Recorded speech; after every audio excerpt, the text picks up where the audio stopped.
आपसे दूर जाने के बाद मुझे पता चला कि आपके अपने ही आपके सबसे बड़े दुश्मन हैं।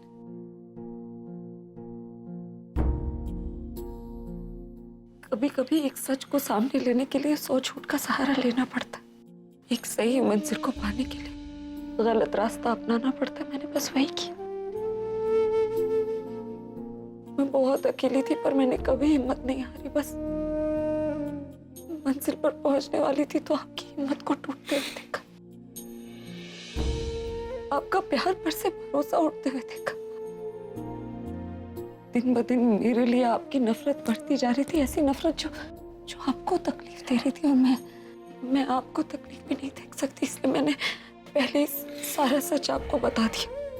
मुझे नहीं पता कि आप मेरी बात पर यकीन करेंगे या नहीं, लेकिन कम से कम मेरे दिल को ये तसल्ली तो होगी कि अब मेरी वजह से आपको कोई तकलीफ नहीं होगी, आपको कुछ सहना नहीं पड़ेगा, सब ठीक हो जाएगा। इसका उसका ना इसका है, जाने कितना है किसका है, कैसी भाषा में है लिखा। इसके उसके ये हिस्से में, तेरे मेरे ये किस्से में, मौला सीखे बिन दे सीखा। कैसा ये इश्क है, अजब सा रिस्क है। कैसा ये इश्क है, अजब सा रिस्क है। क्यों तुमने ऐसा रास्ता चुना जो तुम्हें मुझसे दूर ले गया? तुम्हें अपने प्यार पर यकीन था लेकिन मुझ पर भरोसा नहीं। अरे एक बार मुझसे कह देती ना, मैं यकीन कर लेता ना तुम्हारी बातों पर। और क्यों नहीं मानता मैं? क्यों नहीं मानता? मुझसे ज्यादा तो तुमने सहा है ना। मैं तो फिर भी अपनों के बीच में था, लेकिन तुम अपनों के बीच में रहकर एकदम अकेली थी। तुमने अपनों से ही दुश्मनी ले ली, यहाँ तक कि अपनी माँ से दुश्मनी ले ली। मैं तुम्हें टॉर्चर करता रहा, तुमसे नफरत करता रहा, लेकिन तुम चुपचाप सब कुछ सहती रही, इसी उम्मीद में ना कि एक दिन सब कुछ ठीक हो जाएगा। तुमने इतना बड़ा सैक्रिफाइस दिया है, इसके बाद मैं तुम पर कैसे यकीन नहीं करता? तुम तो जानती थी ना कि मैं अपनी फुग्गी से कितना प्यार करता हूँ। पता है जब तुम वो सब करती थी ना तो मुझे गुस्सा आता था, लेकिन उस गुस्से में भी प्यार छुपा था। मुझे शिकायत थी कि तुम ये सब कुछ क्यों कर रही हो। एक रिक्वेस्ट थी कि बंद करो अपने नाटक, बोल दो ना कि तुम फुगी हो, तुम वो सब नाटक कर रही हो। अगर तुम मुझे वो सब बोल देती तो तुम्हें ये सब करने की कोई जरूरत नहीं पड़ती।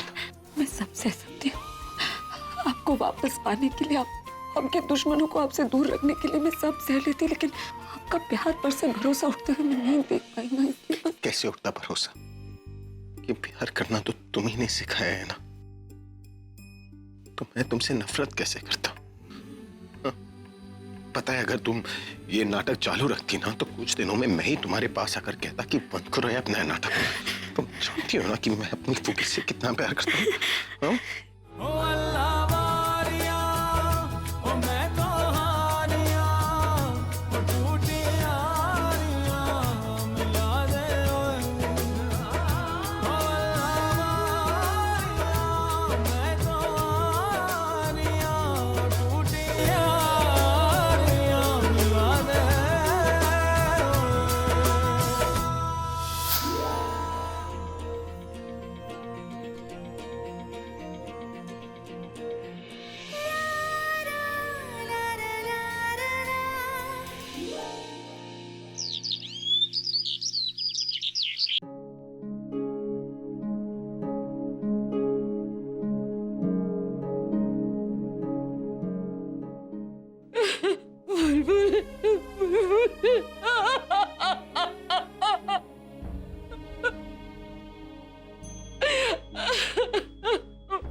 आंटी जी प्लीज रोना बंद करिए।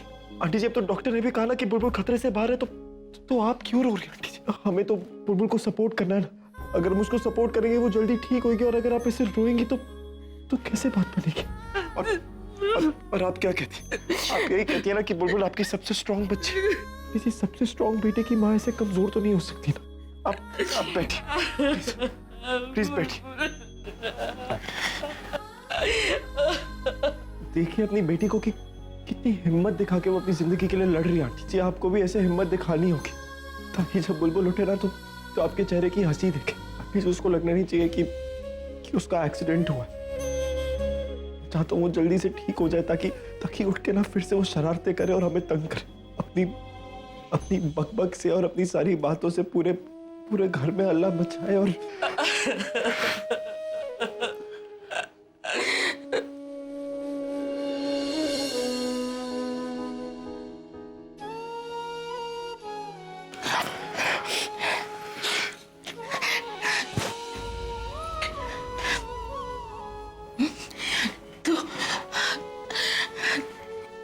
तो मुझे हौसला देना था ना, खुद ही हिम्मत हार गया।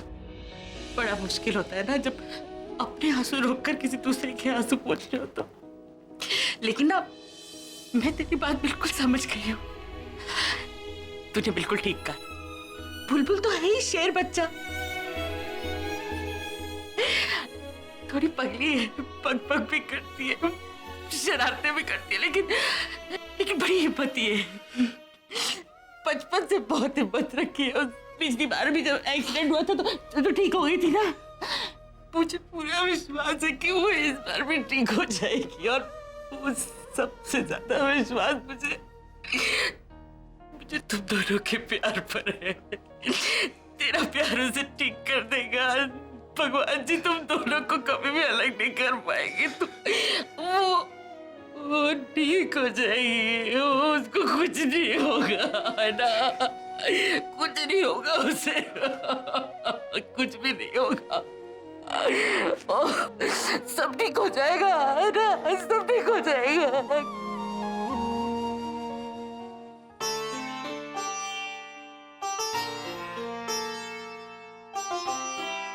सोच कर ही इतना अच्छा लग रहा है जैसे दिल पर से कोई बोझ उठ गया हो। एक बार इन्हें सच पता चल जाए, उसके बाद सब ठीक हो जाएगा। तो फिर कैसे अच्छा लगता हूँ? ऐसे? मेरा वो मतलब नहीं था। या फिर जब मैं तुम्हारी तरह ये चश्मा पहनूंगा तब?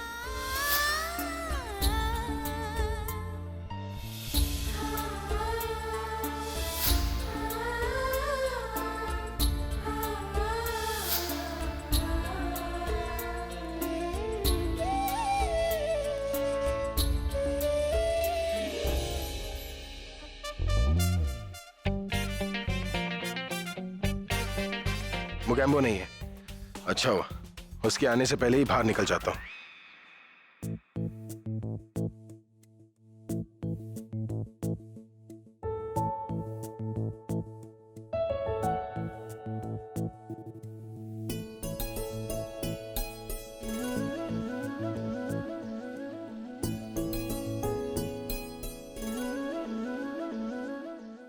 रहने दे अभी। उसका सड़ा हुआ फेस सुबह सुबह नहीं दिखे तो अच्छा है, पूरा दिन स्पॉइल होने से बच जाएगा।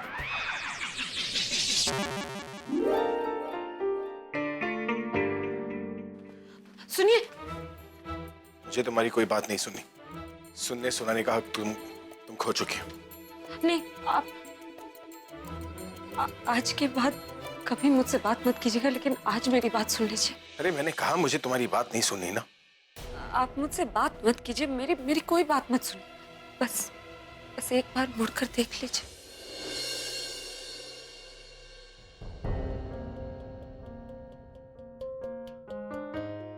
मुड़कर देखूंगा तो कोई जादू हो जाएगा, दोबारा मुझे तुम्हारी शक्ल नहीं देखनी पड़ेगी। वैसे भी अगर तुम्हारी शक्ल देखूंगा तो मेरा दिन खराब हो जाएगा। वैसे तो मुझसे लड़े बिना रहा नहीं जाता इनसे। आज बिना देखे ही चले गए। क्या चला जाता अगर एक बार पलट कर देख लेते।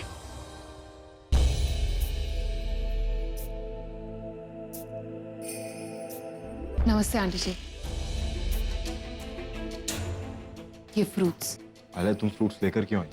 बुलबुल तो होश में नहीं है, तो फ्रूट्स किसके लिए? पूरब, ये मैं बुलबुल के लिए नहीं, तुम्हारे और आंटी जी के लिए लेकर आई हूँ। कल रात से आप दोनों यहीं पर हॉस्पिटल में हो, कुछ खाया नहीं है, इसीलिए आप दोनों के लिए फ्रूट्स लेकर आई। पूरब, आंटी जी को प्लीज फ्रूट्स खिला दो। नहीं, मुझे भूख नहीं है। आंटी जी कैसी बातें कर रही हैं आप? पूरा तुम ही आंटी को समझाओ ना। अब अगर आंटी नहीं खाएंगी और वीक हो जाएंगी, और सोचो जब बुलबुल को होश आएगा और वो आंटी को ऐसे वीक देखेगी तो उसे कैसा लगेगा?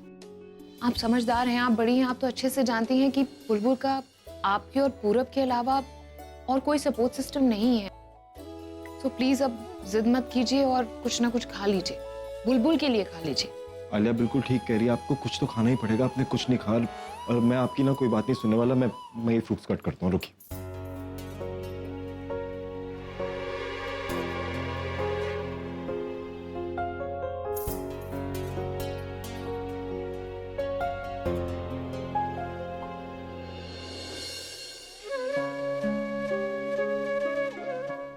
आंटी जी प्लीज खा लीजिए।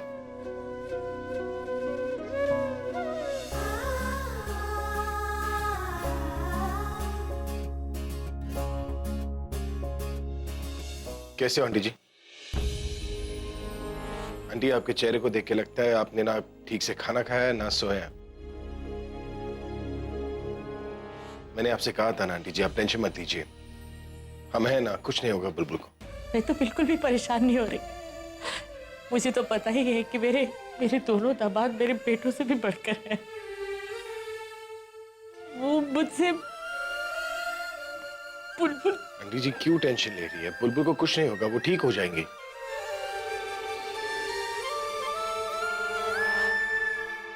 मुगैम्बो का वेट कर रहा है, कोई फायदा नहीं है, नहीं आने वाली है वो, क्योंकि यहाँ पर आने के लिए भी उसके पैसे खर्च होंगे जो वो करने नहीं वाली है ना।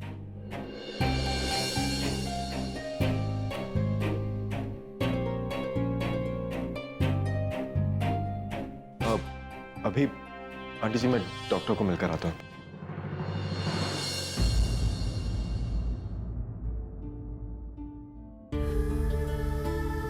क्लैरिफिकेशन देने की कोनो जरूरत नहीं है। क्या है ना कि रॉकस्टार हूँ, हर लड़की मुझे किस करना चाहती है। तुम्हारा मन कर लिया तो इसमें तुम्हारी कोई गलती थोड़ी ना है।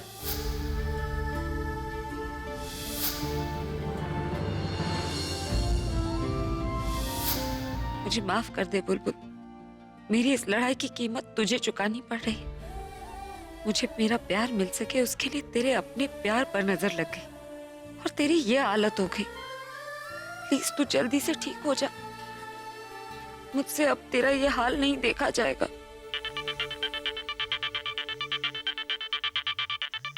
हाँ पूरब।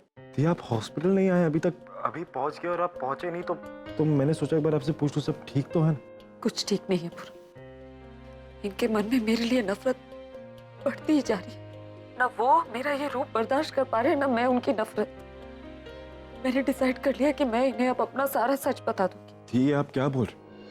आप जानते हो ना इसका रिजल्ट क्या हो सकता है? और आप अगर मैंने उन्हें कुछ नहीं बताया है तो उसका रिजल्ट क्या होगा वो तुम्हें पता है। जो कुछ भी हो रहा है ना सिर्फ इस नाटक की वजह से हो रहा है। मैं अपने इस नाटक की वजह से बुलबुल की जिंदगी के साथ रिस्क नहीं ले सकती। आज इस नाटक की वजह से वो इस हाल में है और मेरी मजबूरी देखो, मैं उसे गले तक नहीं लगा सकती। क्या से क्या हो गई मेरी जिंदगी पूरा। मैं उन्हें सब कुछ सच सच बता दूंगी, फिर देखा जाएगा, जो होगा सो होगा। ये उतना आसान नहीं है जितना आपको लग रहा है। क्या पता बात और बिगड़ जाए। तो अभी कौन सी सवरी हुई है मेरी जिंदगी पूरा। जो भी नतीजा होगा इससे तो बुरा नहीं हो सकता ना। कम से कम मैं किसी की जिंदगी तो खतरे में नहीं डाल रही ना। इन्हें जब सच पता चलेगा शायद मुझ पर गुस्सा होंगे, कम से कम मुझसे नफरत करना तो बंद कर देंगे। लेकिन दीप नहीं पूरब, मैंने फैसला कर लिया। अब बात हार जीत की नहीं है, सही और गलत की है। और सही यही होगा कि अब उन्हें सच पता चल जाना चाहिए। इसलिए मैं कुछ भी हो जाए उन्हें सच पता करूंगी। तुम बस मेरा एक काम करो, वो जैसे ही हॉस्पिटल से निकले तुम मुझे इन्फॉर्म कर देना। ठीक है दी, जैसा आपको ठीक लगे। Thank you. अरे प्लीज ये म्यूजिक बंद करो। अरे क्या प्रॉब्लम? ये गाना पसंद नहीं आया तो डोंट वरी, मेरे पास और भी बहुत सारे गाने हैं, बहुत बड़ी कलेक्शन है, ये ट्राई करो। अरे मुझे नहीं सुनना म्यूजिक, प्लीज बंद करो। प्रॉब्लम क्या है तुम्हारी यार? वैसे तो बोलती रहती हो कि मेरी बेस्ट फ्रेंड हो, मेरी हर सुख दुख में मेरा साथ दोगी, तो आज जब मैं खुश हूँ तो तुम मेरी खुशी से जल रही हो।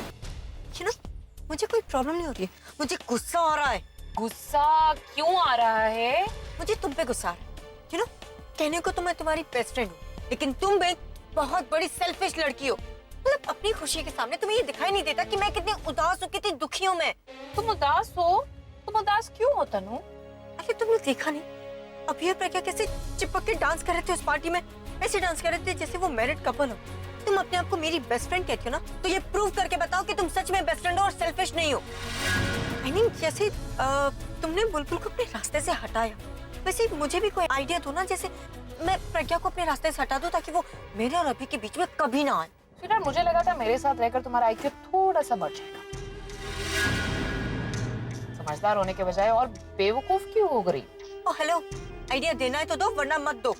बेवकूफ के साथ साथ ईगो प्रॉब्लम, डेंजरस कॉकटेल। क्या कहा तुमने? स्वीटहार्ट, मैंने ये कहा कि तुम्हारे सामने इतनी अच्छी अपॉर्चुनिटी है। देखो, भाई ने ऑलरेडी प्रज्ञा के साइन तो ले लिए हैं प्रॉपर्टी पेपर्स पर, तो सोचो कि जब उसे पता चलेगा कि उसके हाथ में अब कुछ भी नहीं रहा, तो उसे तो हार्ट अटैक आ जाएगा ना। तुम्हें तो बस भाई को किसी तरीके से फोर्स करना है तुमसे शादी करने के। एक बार वो हो गया तो तुम्हें किसी चीज के बारे में सोचने की जरूरत ही नहीं। Win win situation. क्या कहती हो? यू आर राइट, मैं अभी से बात करती हूँ। अब गाने लगा दूं? हाँ।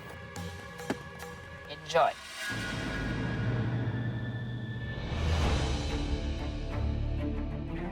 इस बिल के लिए मैं एक पैसा नहीं भरूंगी। जिसे मैं जानती नहीं उसके लिए मैं पैसे नहीं खर्च करने वाली।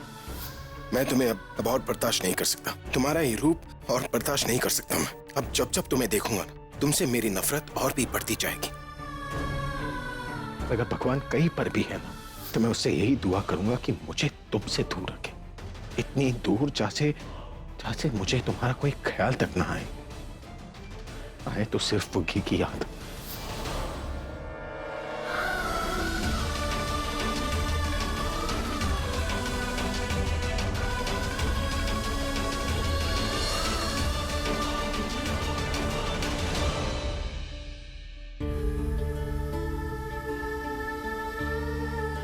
आपकी नफरत और बर्दाश्त नहीं होती मुझसे। बस अब आपको सारा सच बता दो, उसके बाद आपका हर फैसला मंजूर होगा मुझे। अभी सर तनु मैम बेहोश हो गई हैं। सर जल्दी आइए प्लीज। कहाँ है वो? सर आलिया मैम के रूम में।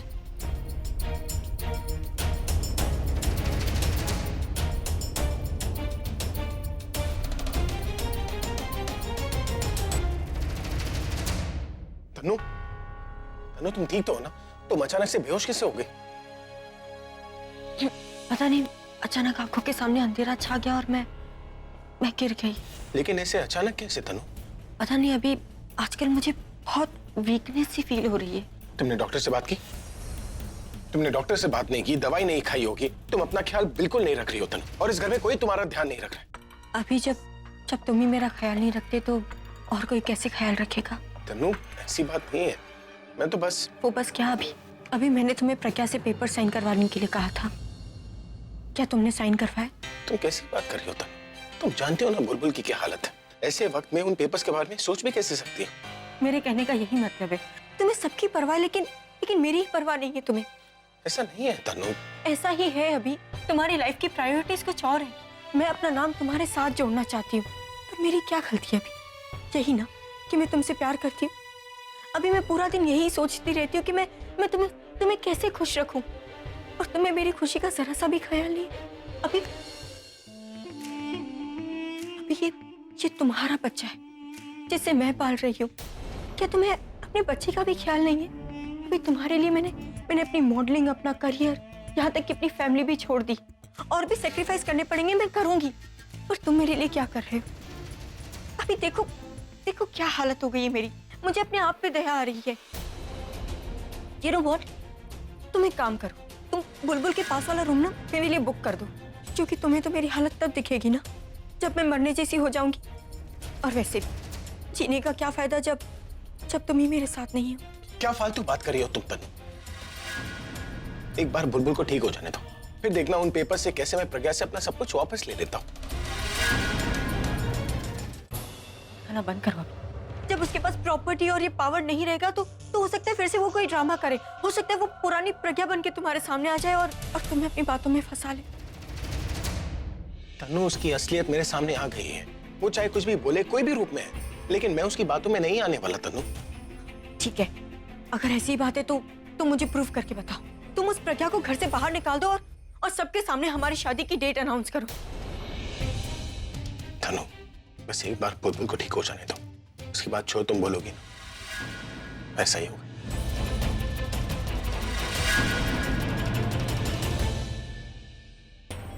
ये सब क्या है प्रज्ञा?